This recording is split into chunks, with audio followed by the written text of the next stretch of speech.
Hey guys, Wes here. Just a quick video to respond to Joseph O'Donnell's new thread.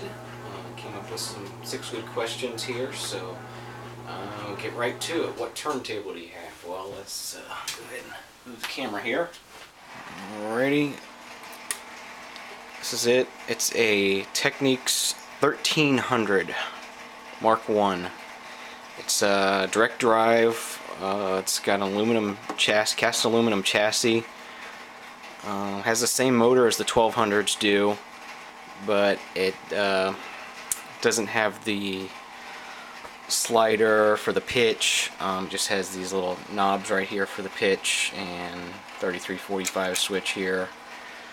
But this is an automatic turntable, which 1200s aren't, so it's fully automatic, and you can set it to repeat any number of times you want it to. And a lot of it, you just change the disc size here and stuff, but it's basically the same thing. I put this Ortophone head shell on it, and it does have a Stanton 681 EE cartridge on it. It's not focusing on that for some reason, but it's a really highly rated cartridge.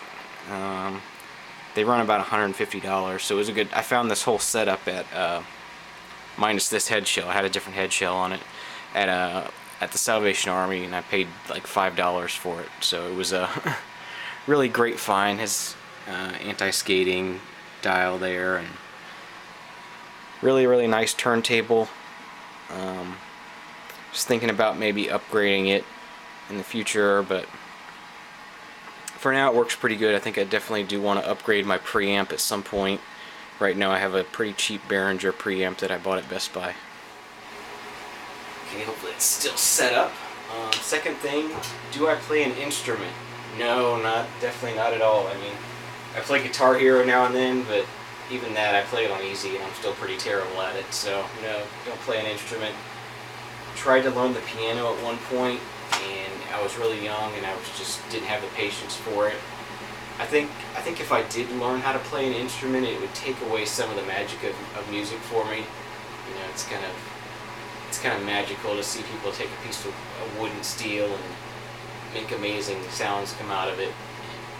I think if I learned how to play it, might take away some of that magic for me. So I'll just stick to listening. Do you have records to fill in a collection? I meant to pull some of these out, but mainly what I think is filler is greatest hits albums.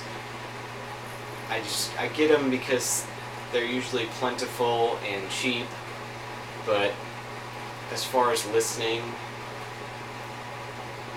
not really. I mean, I like listening to albums, whole albums, not just the hits. You know, I've heard all the hits growing up, and it's not a big deal for me. So I'd rather hear the other stuff that you don't hear so often. Number 4, do you like original press or reissues?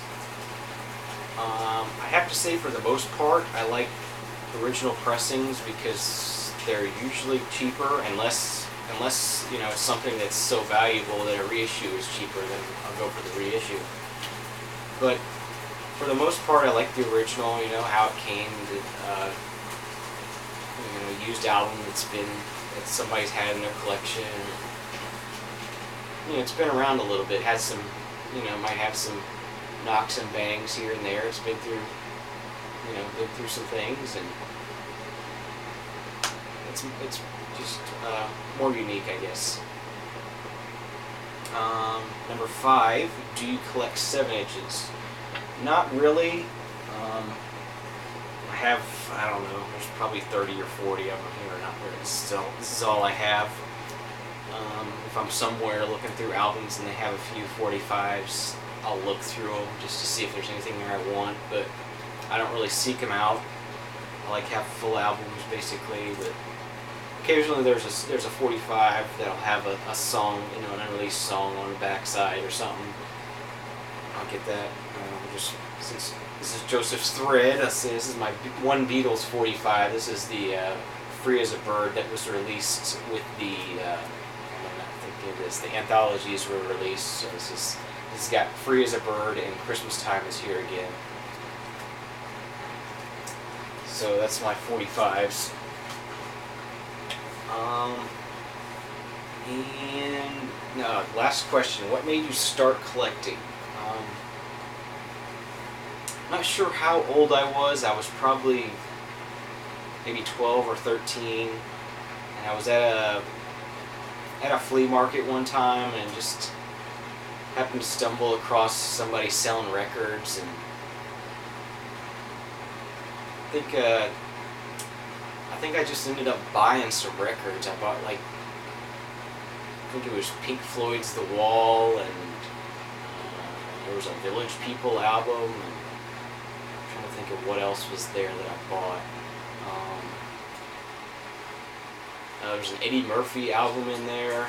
It was just some random albums, and they were really cheap. And I didn't have a job or anything, but I had a little bit of a allowance money or money from doing yard work or whatever.